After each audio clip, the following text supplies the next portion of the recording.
फासिस्टवादी प्रवृत्ति है। कहा गया था कि नीतीश जी लैंडलेस को जमीन देंगे, बाकायदा 2 डिसिमल का वादा किया गया था, रोजगार के लिए 10,000 का वादा था। अब कहा जा रहा है विपक्ष की तरफ से कि उन्हीं गरीबों को आप जमीन में मिला रहे हैं। अरे श्वेता जी, पवन जी देखिए, आपने जब शुरू किया था ये डिबेट और उसमें ये जो आपने फुटेज दिखाया था उसमें दिखा रहे थे आप किसी का स्टेयर्स हटाया जा रहा है। अब मुझे ये बताइए, मॉल का या किसी शॉप का स्टेयर्स जो बना होता है उसमें कौन से गरीब होते हैं? ये अतिक्रमण को हटाया जाता है, ना तो इसमें किसी जाति को देखा गया है, ना धर्म को, ना ऊंच को, ना नीच को। ये जिसने भी अतिक्रमण किया है, एनक्रोचमेंट किया है, उसे हटाया जा रहा है।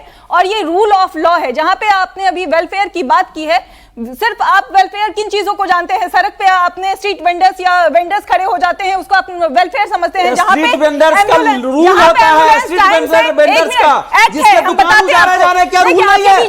सरकार उसको ठेका दे सकती है, सुनिए एक बार, व्यवस्था कर सकती है। स्ट्रीट वेंडिंग रूल पे भी आएंगे, पता है हमको कहां कहां वेंडिंग जोन हो सकता है। दिल्ली में अवैध कॉलोनियों को कैसे चुनाव के पहले वैध करने की बात यही भारतीय जनता पार्टी की। ये महिला की आवाज तो मत दबाइए, एक बार सुन लीजिए। महिलाएं इनको यूपी और बिहार में वोट नहीं देते, डिबेट में भी ये हाल कर रहे हैं। सोचिए, आऊंगा मैं तो क्या ही करते हो। बोलना तो भाई आएंगे आपके पास। आप इनको बता दें, ये लोगों को फिर से गुमराह कर रहे हैं। स्ट्रीट वेंडर एक्ट 2014 में आ चुका था और उसी के प्रोसीजर के तहत अतिक्रमण को हटाया जा रहा है। इसका मतलब ये थोड़ी होता है, अगर आप आवास की बात करते हैं तो आवास उन लोगों को दिया जा चुका है मुख्यमंत्री आवास योजना के तहत। बताइए आपके वक्त में कितनों को दिया जा चुका था? प्रधानमंत्री आवास योजना के तहत प्रमाण है आपके पास? कोई प्रमाण दिखाया गया कि जिसके घर उजाड़े जा रहे हैं, कहां पुनर्वास की व्यवस्था उसको की गई है? वेंडर एक्ट 2014 के तहत ऐसा नहीं है, जिनको हटाया गया है उनके लिए वेंडिंग जोन बनाया गया है, जहां पे वो जाके अपने लाइवलीहुड के लिए कमा सकते हैं। यहाँ पे किसी का मैम एक सवाल मेरे मन में आ रहा है। अगर इलीगली मैम एक सवाल ले लीजिए, सुनिए आपकी बात आ गई।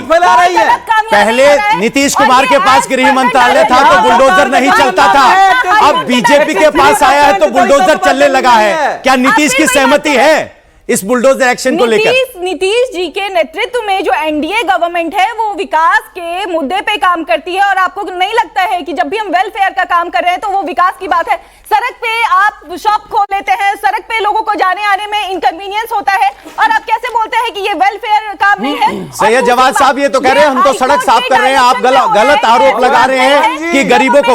सैयद साहब का गरीबों को ही दूर कर देंगे, सवाल तो यहाँ है। सैयद साहब जी बहुत बहुत शुक्रगुजार हूँ सभी को। मेरा जय हिंद जय संविधान। वो है ना कि लोग टूट जाते हैं घर बनाने में, लोग टूट जाते हैं घर बनाने में, तुम तरस नहीं खाते हो बस्तियां जलाने में। अब आप पूछिए, बुलडोजर से न्याय निकालने की नई प्रक्रिया रखी जा रही। हमारे इस देश के संविधान पे 22 चित्र हैं, उसमें भगवान श्री राम जी का भी है, भगवान गौतम बुद्ध का भी है, अकबर का भी है, महावीर जी का है। अब ये नया चित्र बनाएंगे अपने संविधान में, उसमें लगाएंगे बुलडोजर का भी चित्र। दूसरी सबसे बड़ी बात, बड़े उद्योगपति घराने को 1 रुपए एकड़ पे ये जमीन देते हैं 25 साल की लीज के लिए, और गरीबों की जब बस्ती उतारने की बात आती है तो उनको 1 दिन भी नहीं देते, वो बुलडोजर जाके गरीबों की बस्ती उजाड़ देता है। यह न्याय है सरकार? ये न्याय नहीं, अन्याय है। गरीबों के साथ, मजदूरों के साथ, महिलाओं के साथ, किसानों के साथ, आदिवासियों के साथ इस सरकार ने जो अन्याय की पराकाष्ठा पार की है, अभी तक हिंदुस्तान की तारीख में कहीं नहीं दिखने को मिलती। और जहां तक अकलियतों के ताल्लुक से बात आएगी तो मापदंड बदल जाते हैं। आप बताइए कितने लोगों के पास मापदंड से बनाए हुए घर हैं? मैं तो कहता हूं यहीं चले जाइए फिल्म सिटी के अंदर, बहुत से लोगों के स्टूडियो भी चपेट में आ जाएंगे अगर सही तरीके से मापदंड हो जाएगा। तो कितनी बुलडोजर कार्रवाई होगी पता कर लीजिएगा जाकर। बिहार में बुलडोजर चल रहा है, कागज निकलेंगे, आप पता कर लीजिएगा जाकर के।